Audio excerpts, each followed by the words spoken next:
The Grappling Hour is brought to you by Gear, athletic support items created by grapplers for grapplers. Fire Grub Meal Prep done right.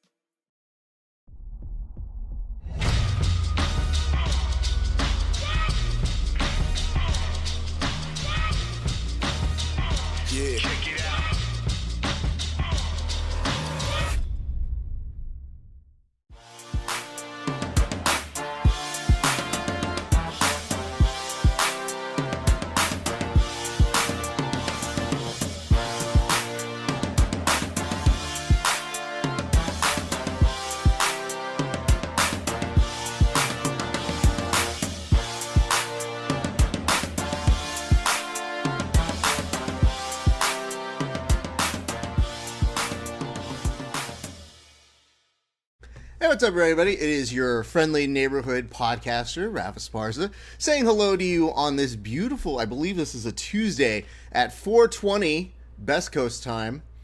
We were supposed to go at 4:15, and then I said, when you have somebody from 10th Planet, it's probably best to go at 4:20 because I feel like that's their peak interest level time, or at least their peak ability to tune in and figure out what's going on. But one of the nice parts about doing this show is you get the opportunity to talk with so many different individuals. You get the opportunity to chat with not just some of the savages, but almost all of them.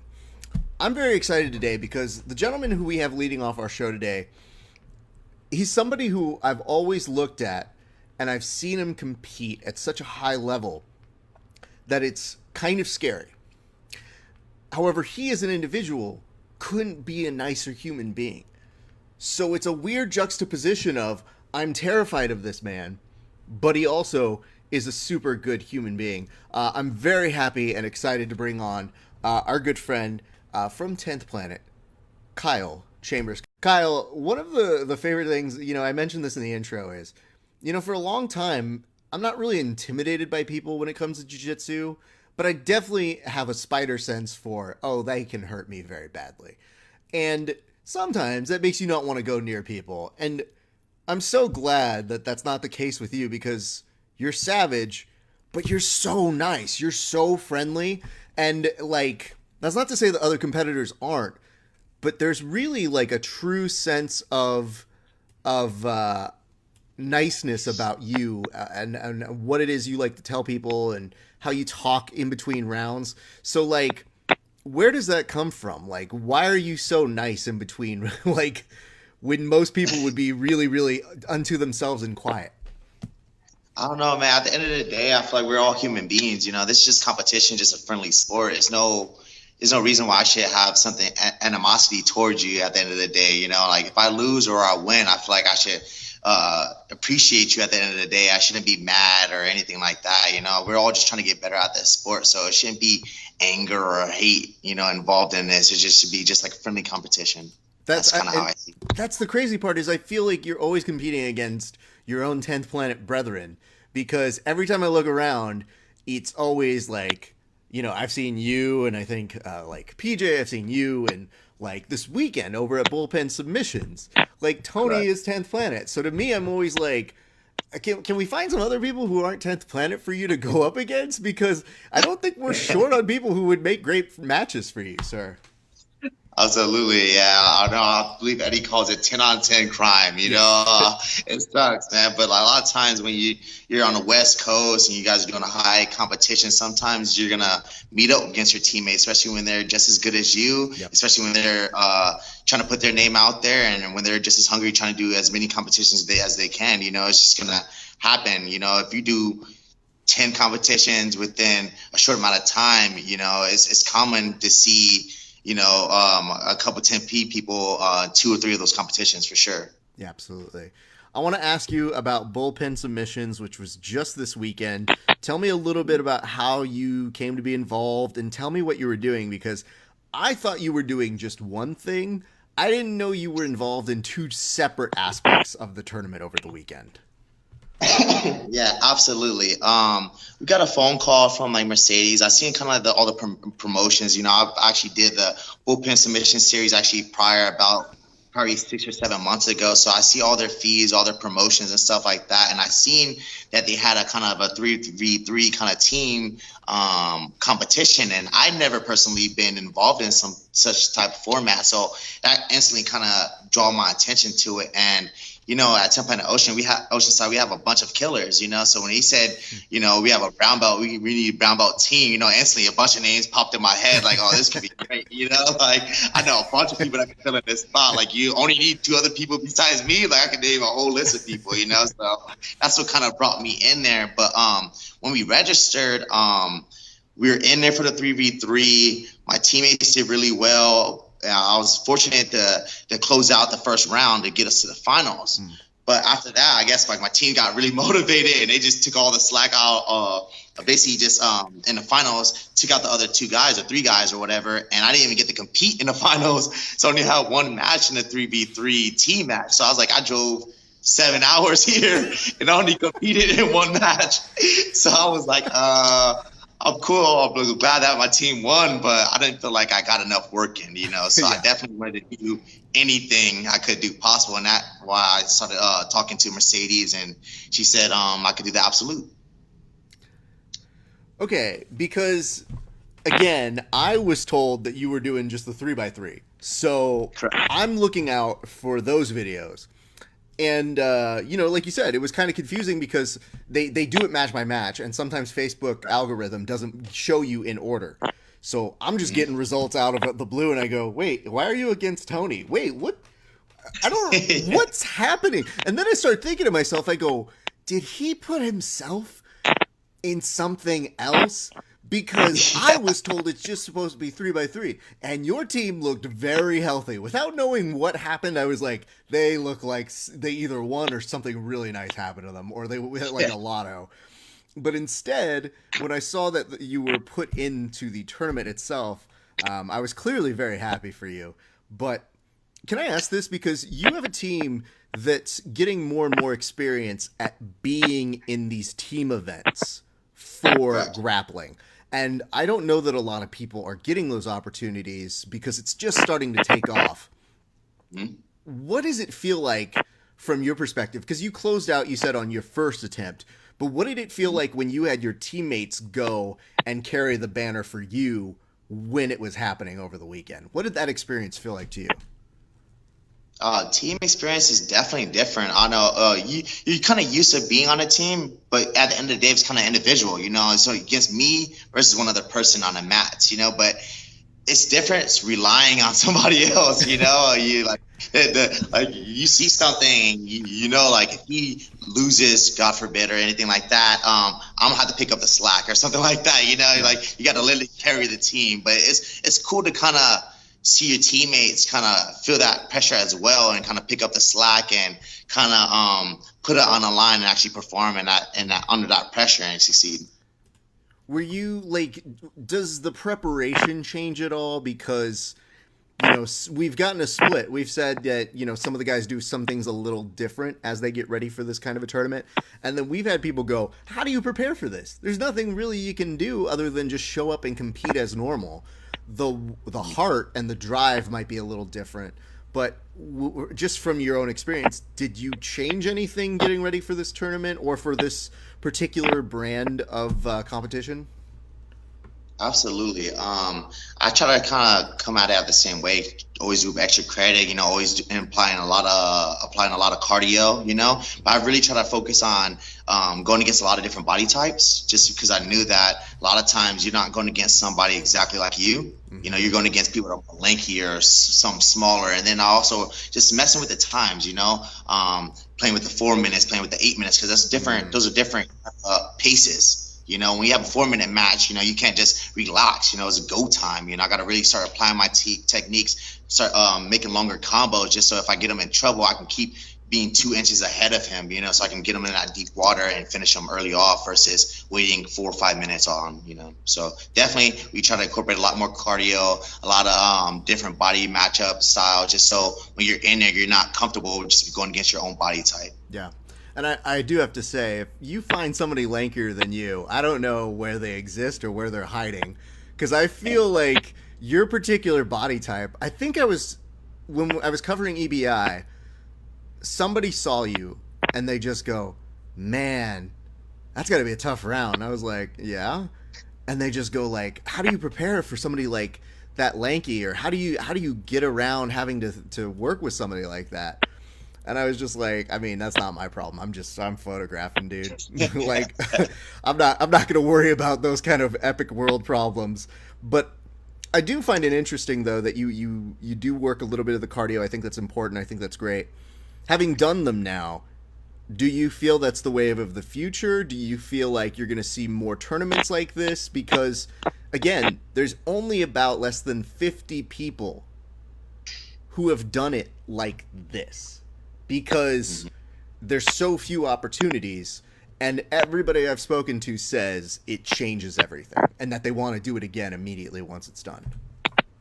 Absolutely. I feel like this is the future. Because we have so many teams, and I feel like football is so big, which is also a team sport. A lot of things we actually watch on television is actually team oriented. Some of the biggest sports that we actually watch on television is team oriented. So I feel like going in the future when we're trying to bring jiu-jitsu to that kind of mainstream kind of I feel like that's probably what people are going to want is more of that team kind of format. So I feel like that's in the future. I feel like we're going to see a lot of that in the upcoming events for sure. Makes sense. Okay.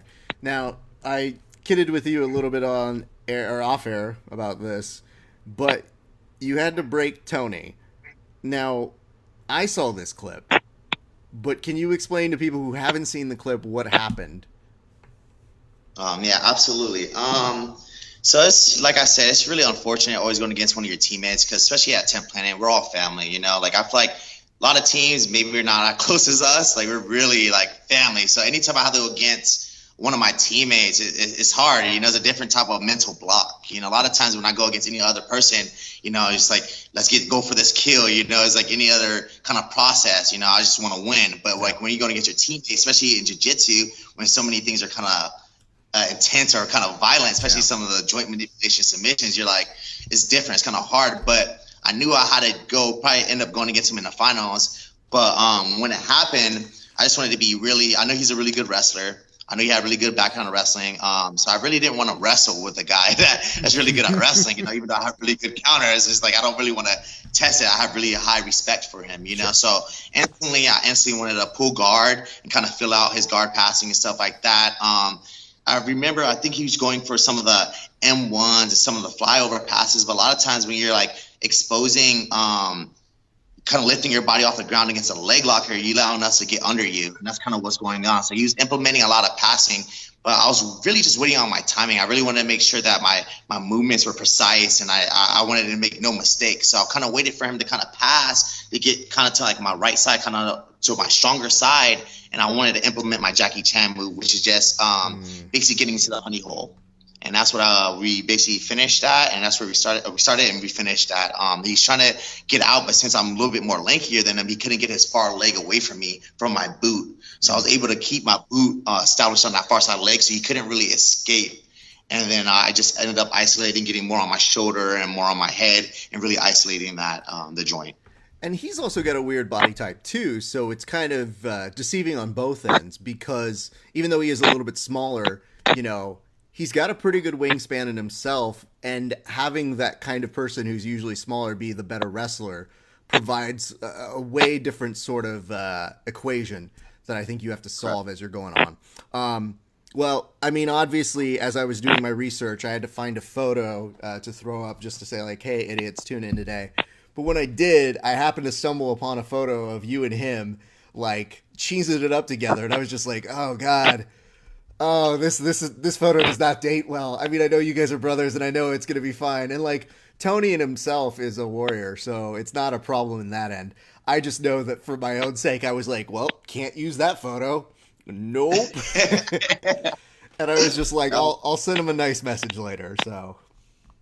No, yeah, we're really close. He helped me on it. Like on the 8, we actually did participated it together at that facility in Texas. It was a great event. We just help each other so much. It was really hard to go against each other since we're like drilling partners. You know, he helps me with my nutrition. Yeah. He helps me with weight cutting and stuff like that. Like we text and hit each other on Instagram. So I was like, when I actually got to do business against him, it's like, oh, we both want to win. We both are so competitive, but It's just like. It hurts my heart, I got you. You mentioned one thing about sometimes not knowing the element of competition until you're there. And there was something that I thought that was really magical about you at EBI 17, which is you're a great competitor in jiu-jitsu, period. I don't know that you were the first person to say, please let me have combat jiu-jitsu 1,000 times over. But there was one moment that really stuck out to me was when you realized, because you had thrown a couple strikes in your match, but I think Correct. There was one moment when someone hit you and I was like, oh my God, he realized he has power to his strikes. Like there was a distinct moment. I think you were playing from bottom. Someone connected with you and you were like, oh, fuck off. And I looked at you and I go, yeah, he just realized how strong he was. He forgot up until right then and there, because I'll tell you what, I don't want to get hit by him. So am I a little off on that, or was that something that did go through your head? No, that's actually absolutely true. I was actually in my Z guard, and one hit of my palm hit him. I can't remember if it was a cheekbone or nose, but it was just such a good shot that he didn't like it at all. I saw his reaction, like block it. Like, I don't want to take too many of those, but I instantly kept hitting him. And after like 2 or 3 hits, I just started seeing his body squirm, and I was able to really use my momentum just to really kind of use my X guard, around my Z guard. To really pull him into the hit. So I was like, oh, this is actually kind of fun. I actually could get used to this a little bit, and I actually realized like maybe that does hurt a little bit more than a punch in some instances, Because I swear I saw you throw strikes throughout the tournament, and it was like there are some people who throw the Josh Neer strikes where you go, no, that's a pretty solid strike. When I saw him do it, I was like, yeah, no, he wins the Wagner Rocha Memorial Award for striking today.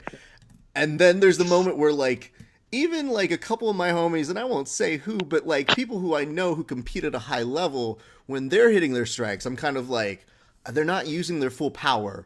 And I understand there's a strategy and you don't want to overexert yourself, especially in something that's maybe not as familiar. But the moment that I was like seeing you throw some strikes, I was like, no, I think he's got more power there, but I think he's just feeling it out. And then just when that moment hit, I was like, yep, I'm good.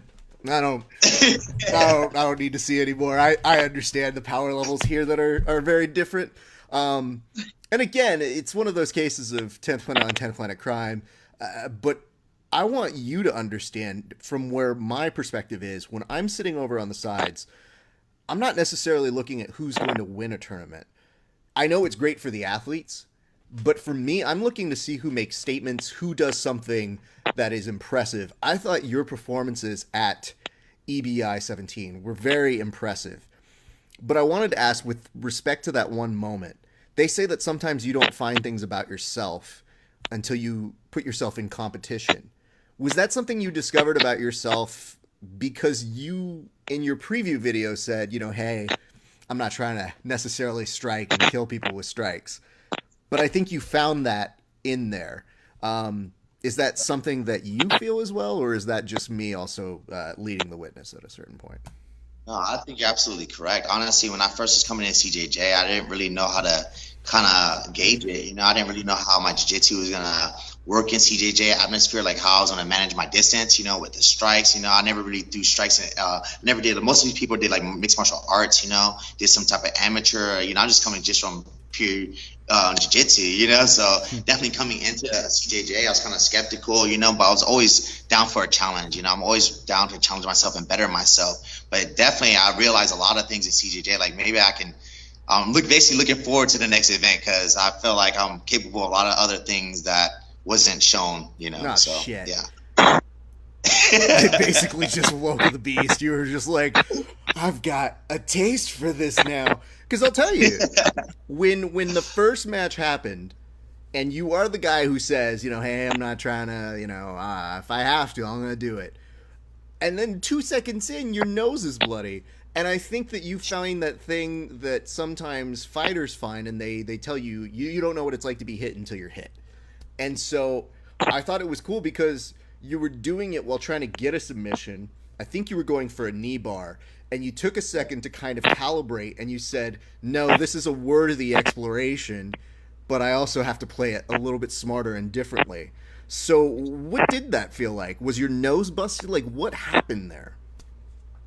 So I do a lot of counters for wrestling, especially if I know you're kind of takedown oriented. Mm-hmm. I have a lot of like Kimura traps and a lot of leg entries from my counters. So what I was trying to do was basically do a scissor sweep from a single leg. But as I was doing it, anytime if you've ever been on a trampoline or ever tried to do a front flip or back flip, if you ever tuck, if you don't place your head right, you might knee yourself in the face. And that's exactly what I did on my entry. I was really trying to be really tight, trying to capture all of his hip line, make sure I got full control of that knee. And as I was tucking, I hit my own face on my knee. So before I landed, I felt my nose kind of like running. And I was like, is this a runny nose or am I bleeding? As soon as I started going to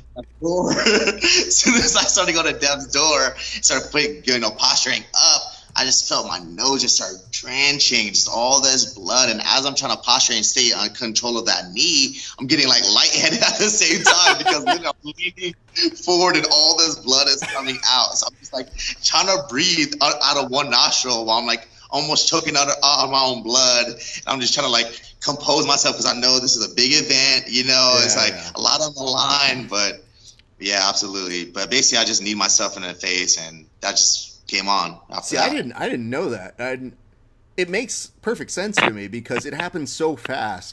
And again, I have a different view. When I'm looking through a viewfinder and I can like really, really get in tight on angles and see a better view of what's happening, it happens so quickly. I was like, did he get slapped in there somewhere that his nose just busted up? Because I didn't see it. And I'm looking through it. I actually stopped watching the match to look down for a moment and scroll through my photos, and I'm like, where the hell did this happen?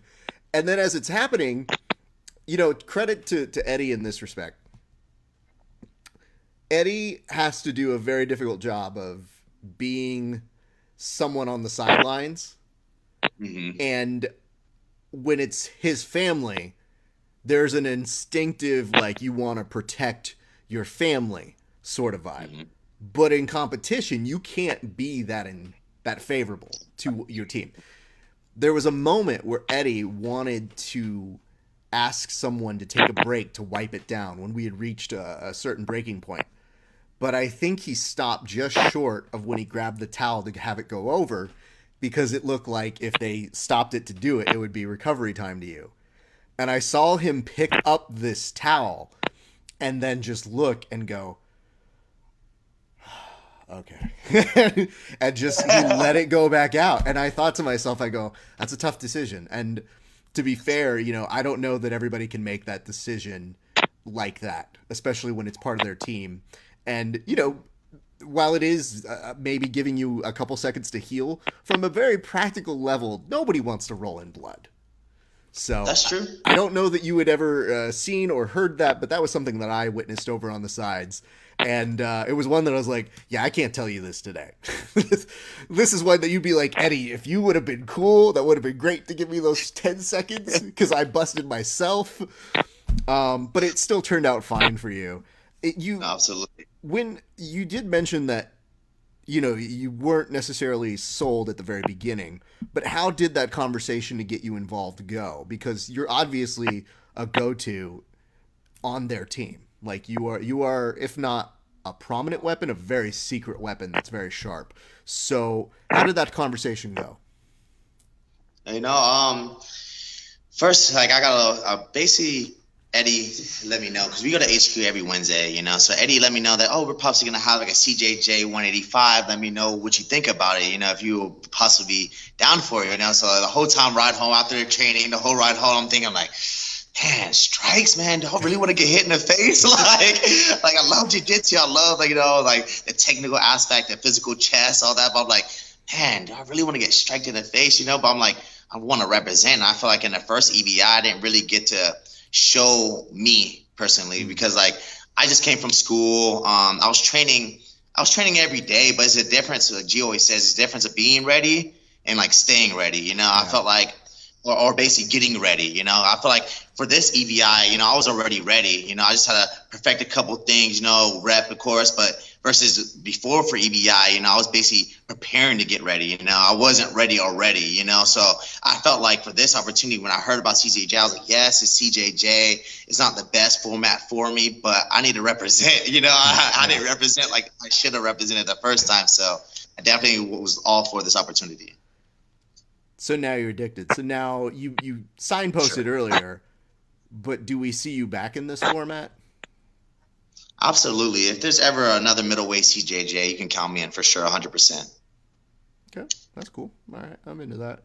I'm still terrified, but I'm into it. I'm so appreciative though, and again, it was a great night for Thor, but again, it's one of those things where I always make sure that the athletes know themselves what it is that they do well. Because it's easy to forget those things. It's easy to forget you don't end up with your end result that's it. It didn't work. But I was like, yo, dog, I don't know, but I saw you power up like in a way that I was like, this might be an addiction. This might be something that you come craving more. So I had an inclination this would be the process, but I did want to ask about it because I don't know, dude. Maybe it suits you well, and it was just kind of dope to see you, like, for a split second get slapped and then just be like, oh, I was hoping someone would slap me today. Oh, shit, okay. Because you had a reaction that I think so many people who do jiu-jitsu and have a purity for that love feel that you push a grappler against the wall eventually. They're going to hit you back, and they might have some power to their shot. So I was very happy about that. Can I ask about your beginning of your grappling career? Because we've chatted about your background briefly, but I always like to get to know the grapplers and the beginning stories because so many people get fixated on your current grappling career. They may not know the grind that you put down beforehand. So do you mind describing, what got you into grappling? Yeah, absolutely. Honestly, it was just actually a friend. I just actually got back from school. Believe I just finished like my first 2 years out of the university at NAU. I came back and, wasn't doing football anymore, but you're like, man, I want to still be physical, I want to still be active, I want to find something new. So I had a friend, we're hanging out and he was just like, hey man, I'm about to go to training after this. I'm like, what kind of training are you interested in? He's like, MMA, like jiu-jitsu. Like, I'm like, okay, I seen that on TV talking about UFC, and he's just like, yeah, of course. Come by, you're going to meet my friend Gio. And I'm like, Gio, okay, sounds like a cool guy. He's like, yeah, man, he used to dance all the time, like super athletic. You're going to love him. And I was like, okay, for sure. I'm going to check it out after this. End up going to the gym. I believe Gio used to work at a separate gym at the time. This is like Gio at like blue belt, white belt times. This is early Gio. So, I end up meeting him, and I'm at probably like 215 at the time, super big, from football, thinking I'm all macho, like, oh, look at this little guy, little Gio Martinez, it's going to be so easy to just choke this guy, I remember, like, Gio's, like, super cool, super humble, laid back, dude. And I'm like, oh, this is cool. I like this guy's vibe, and we end up rolling, and I remember I get in his full guard, and, being in, like, I did a wrestling for 1 year in high school, so I'm like, oh, I'm winning, like, he's on his back, like, this is gonna be easy. Next thing you know, I start feeling like this little foot or something, coming over my shoulder. Next thing you know, it's a go-go plata.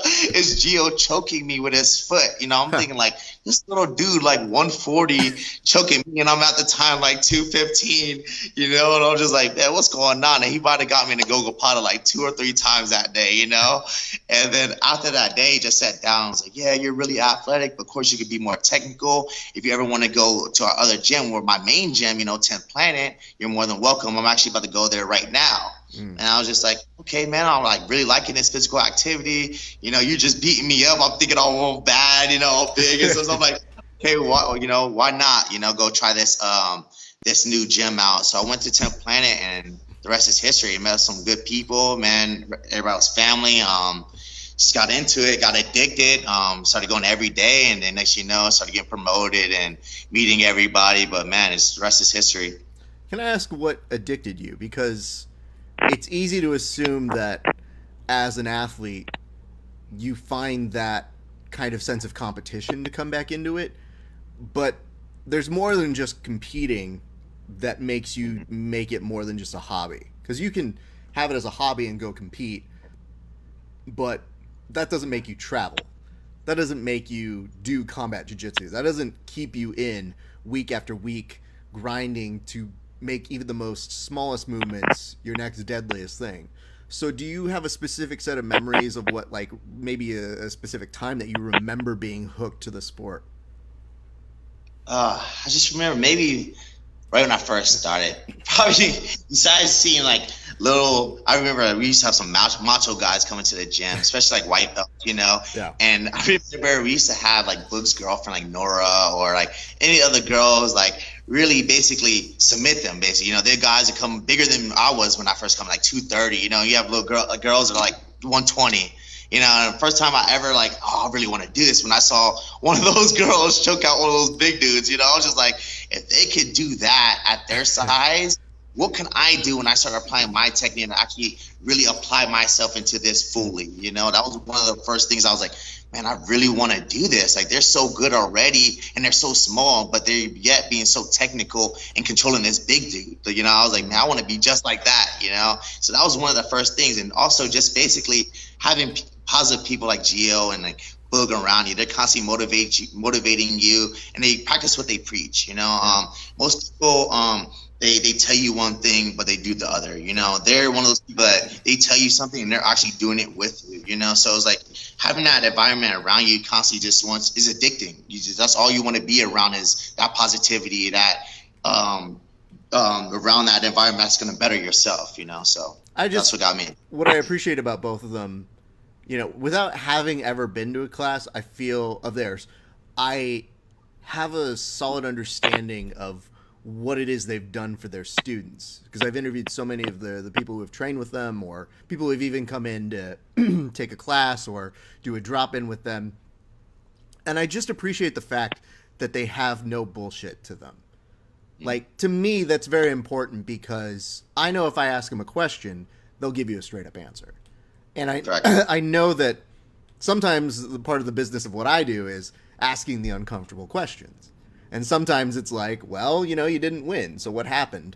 Or, you know, they don't want to necessarily talk. In Boogie's case, I've had him almost want to go out to dinner and then give me 5 minutes of his time.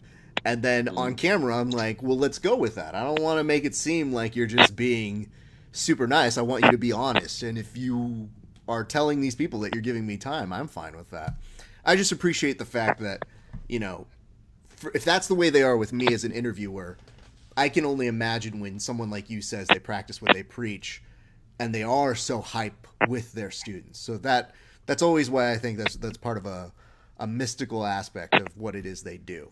You know, that plus, I mean, they're also really good competitors too. So that I'm sure that doesn't hurt at all. Do you remember specifically as well any moments of breakthroughs? Because I do wonder what that transition like is, going from being an athlete to a jiu-jitsu athlete, because there are subtle differences in every sport. But do you remember any personal breakthroughs that you were having as you were starting to develop and realize that you had a knack for this sort of a thing, or at least a real passion for it? Yeah, absolutely. Maybe just how fast I was kind of adapting, you know. A lot of people, when I see people's progressions, like, you know how they say like average promotions maybe 2 years for a blue belt and stuff. There's certain like things like that. I just like felt like I was learning quickly. Maybe because of the skills that I learned prior, like maybe from track and like basically football or anything like that. Basically just muscle memory, pattern recognition, like all those kind of made me feel like I could be good at this. So I don't know, it kind of helped me progress faster, you know. And so when I started seeing myself progressing faster, like shrimps didn't take me as long, or Grammys didn't take me as long as this person, I was like, maybe I could be good at this, you know. And I started like progression versus some of the higher belts. You know, we have like short tone girls, you know, you have a blue belt that's always tapping you. Next, you know, he's only tapping you 2 times instead of 5 times, you know, and then he's only tapping you 1 time, and then now you're going neutral, you know, and then now you're tapping him once, and now you're like, okay, maybe I might be getting kind of good at this thing. Maybe I should pursue it further. And that's kind of what I kept seeing by myself. I kept making these little small gaps, and I kept seeing progress, short progress, and just made me think like, maybe I might have something here. Maybe I should pursue this a little bit further. That makes sense. That completely checks out. We got a couple notes here, and I don't know that they're necessarily questions, although you guys are welcome to ask any question you want. I can't promise you I'll read them out. But Gio basically gave you heart-shaped googly eyes, so there was that. Sherry McLean wrote, Kyle still shows all 45 teeth when he smiles.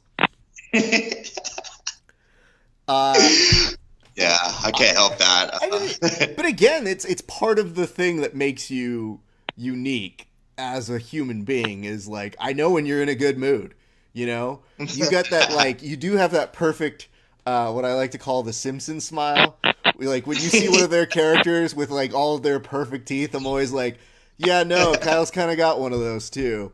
Marva McLeod says he has the best smile in the world. So you've definitely got some fans who are hitting real hard with the comments in the comment section. And then to, I guess, kind of round that out, Michael Hillebrand says, Mr. GQ, aka Pretty Boy, aka Kyle. Michael. Is that the nicknames they have given you, or are there other nicknames we are not aware of? That's kind of some of the nicknames. Gamer tags. I guess like me, Michael Hillebrand, Gio, Kyle Terra. A lot of us, Yuri Samoys. A lot of us kind of game every night. So they kind of know me in a personal way. So they got a lot of little nicknames for me. When you say you game every night, you're talking about video gaming, correct? Correct, man. We got to get some way to get that stress off. A long day of work, training every day. Sometimes it's good just to unwind out late nights, and, talk jiu-jitsu with your boys while you're gaming, No, I mean, I get it, and y'all are nerds, but that's fine. I think the hard part for me is this is where it becomes interesting when you explain it to me. In this case, which is you guys go from being highly competitive on the mats to another thing that's super highly competitive, and it's like that's your outlet. It's just like, oh, I'm so tired of being competitive on the mats. Now I'm gonna beat the fuck out of you in Smash Brothers. Fuck you. You know what? I didn't like the way you passed guard today. Yeah. Well, if you can't beat Gio on the mats, at least you can beat him in the video games. Get some kind of satisfaction. That was a little colder than I thought it was going to be. So, what are the games that you guys are playing? Because this is a real big recurring theme. I do notice a lot of athletes they make their brain go in a certain way that also, I mean, in a bullshit way, helps with their coordination and all that stuff we like to tell people are the benefits of video games. But what are those games that you guys are playing? A lot of times, most games we can kind of play together, it has to be at least 4 or 5 players. So most of those games are usually shooters. So we play like Call of Duty, Black Ops, Fortnite, of course, because Fortnite's kind of big now. Sure. But mostly shooters together, because you can't really play fighters, because that's usually a one-on-one game. So when you're trying to like have 4 or 5 people, usually it comes down to like shooters, because that's the only time we can actually all play together at the same time. Wow, real bonding experience is just trying to assassinate one another. Y'all, for your regular day job, just trying to choke the life out of each other, and then in your virtual life, just trying to shoot the fuck out of each other.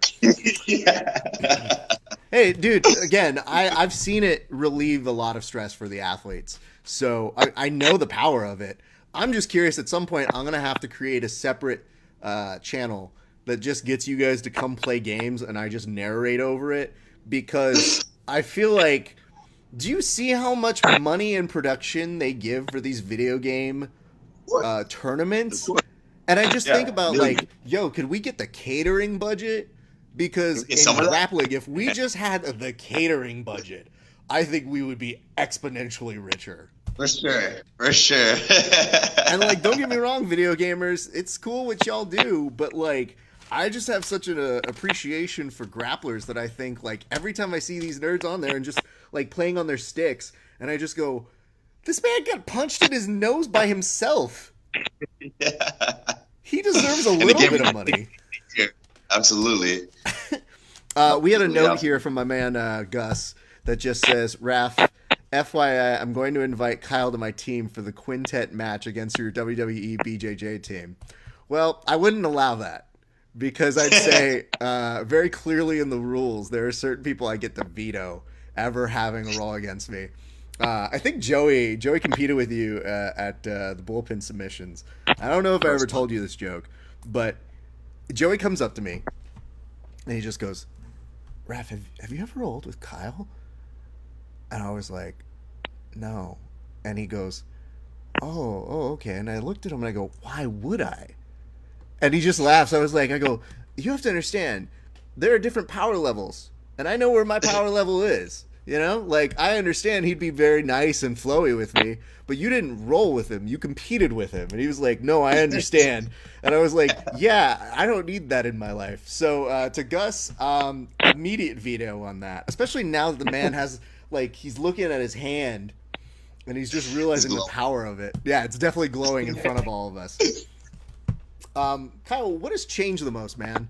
Like, you're now at a really good level of a jiu-jitsu competitor, and you're also at a level of understanding the sport way better than you did when you first came into it. But what has changed the most, be it either competitively or just in your jiu-jitsu journey over the past few years, for you that you've seen or observed? What's changed most? Just probably basically just the interaction between people. I feel like people kind of treat you different. A lot of like better you get, the reactions of people kind of change. I don't know. Like I'm always kind of, I feel like, consistent. I don't know. Like I always have more respect for higher belts, of course, but I'm kind of trying to be consistent with everybody, no matter who you are. But I feel like more I do jiu-jitsu, more competitions you kind of win, people kind of treat you different. You know, you get more special treatment. And like, I don't know if I like it too much. I feel like I'm just normal. I'm just a normal dude, you know? Like, I just feel like you get kind of special praise more than you do that as a white belt and stuff like that. Little things like that. I'm not saying it's all bad, you know, but it's just like, it's just different. That's what I basically noticed the most. That makes sense. I like to tell people this. The thing that gave you your drive typically changes the higher up you go, because you know, like you mentioned, the people who maybe could tap you a ton, they aren't necessarily those same people anymore. So a lot of the things I think that happens to people as they get to higher levels is they have to find those new ways to challenge both themselves mentally and physically. And so it's not a surprise. But here's the nice part, though. When people are acknowledging you and they are saying like, "Hey man, that's pretty dope," they're doing so when they're saying things like, "Man, you're good, you know? Like, yeah."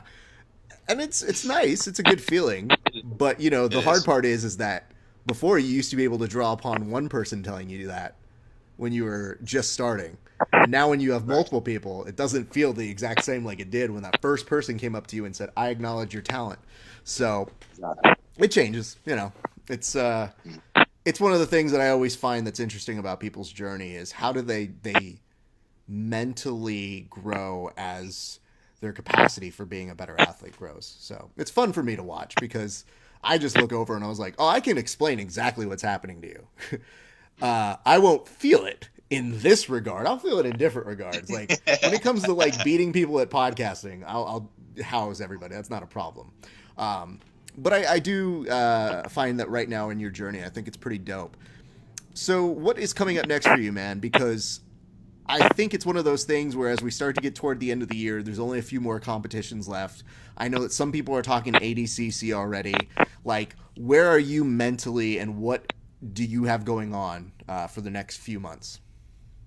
Yeah, Gio's always like constantly like pushing us to evolve and get better. So we're always ready for any competition. But right now, only thing I have scheduled right now, I think is November 9th. I believe we actually have an event at HQ. I believe it's another type of quintet format. Teams, I believe it's 5-on-5 brown belt tournament. I don't know all the details yet, but I'm pretty sure that's around November 9th. And that's what I have kind of back. So I'm trying to get ready for that. Well, basically get more prepared for that. But yeah. And so is it going to be other teams? Because you said it's going to be kind of at HQ. So is it more 10th Planet on 10th Planet Crime, or what is it looking like? Honestly, I'm not even sure. I barely heard about it maybe last week. and I still have bullpen, so I was just like, yeah, I'm down for it, like sign me up. I'm down for that competition, but give me the details later, I'm gonna be ready for it no matter what. But let me worry about bullpen, and then I'll worry about that later. So Sure. honestly, I'm gonna figure out the final details probably this week, and that's about 2.5 weeks from now. But I just wanted to get that first competition done with. You don't want to look ahead, because there's a lot of hungry people out there that are ready to compete. Sure. I'm always curious this because I don't know that people always get asked it, and when they get asked it, they kind of shy away from the question. But I think it's important to ask, which is, who are you looking to have super fights with? Because I think you have a very unique and cool style, and I know that you guys are always thinking who could be fun to have a match with or stuff like that. That has to be going through your head. So I'm just curious, who are you looking to try and get super fights with, or to compete, or what are you looking in your ideal version of competition right now? Honestly, I wouldn't. I remember when I first got out of school, I had a little match that I wasn't necessarily prepared for. And I know this guy's been kind of on a rampage too, so I know he's pretty good right now. But he's a brown belt, I believe. So Oliver Taza, I believe, Oh, yeah. that'd be pretty fun. He actually got me, I believe, beat me 2 years ago. But like I was saying, I wasn't training as much around that time, so kind of want to redeem that. I was a brown belt, fresh brown belt. He's really good leg locker, has good understanding of leg locks from TriStar. I respect the dude, I have no ill feelings towards him, I just want to get better at jiu-jitsu, so I feel like he's one of those dudes that can help me get to that where I want to go. All right. I realize now I'm just going to have to start asking two separate questions, which is going to be like, who do you want to match up with as an athlete, and who you trying to just fuck up? Because I feel like everybody now, when they do this answer to the question, they just always go, I very much respect him as a I was like, I didn't assume you didn't. And like, I always wonder, like, why do people have to think that there's anything wrong with trying to be the best? I think that's all of your guys' goals. So I get really weirded out when people are like, whoa, he didn't respect the way this is supposed. It's like, no, he's saying he wants to have a match with somebody. Yeah. If you hear me say something about your mom, then let's, maybe revisit this question. But most of the times, like, if I'm saying I want to match with somebody, it just means like, yeah, I'm just trying to compete with them. I'm not trying to take out his family. I'm not throwing a dolly at a bus somewhere. So that's cool. But yeah, I think that's the way I'm going to start asking the question now. That's pretty dope. I think you and him would make a very good match. He's super good. And, the nice part is that a lot changes in 2 years, and Right. you haven't been stopping and he hasn't been stopping, so it's always fun to see where those power levels are for both athletes as they've been able to go away and do a little bit more of their craft. That's pretty dope, dude. Well, let me ask this, dude. We're gonna start, I think, round in third over here, but I wanted to ask, can you go ahead and take care of your sponsors or the people you want to give shout outs to, sir? Absolutely. I want to give a shout out to XGuard for sure, always taking care of me, giving me the best gear. At On It, always giving us the best supplements, showing us the most love. You can see we have On It right here. They just always show love to all their athletes. Appreciate all the dedication promotions that they do. Of course, at Bullpen Submissions series, they always take care of their athletes. Good with the promotions. Good with just when you're there, making sure you have everything you need, if it's snacks, water, just little things. When you're cutting weight, it's the worst. You know how when you're cutting weight, your mental game is all messed up, and they make sure they always take care of you. So I appreciate all those and all my sponsors as well.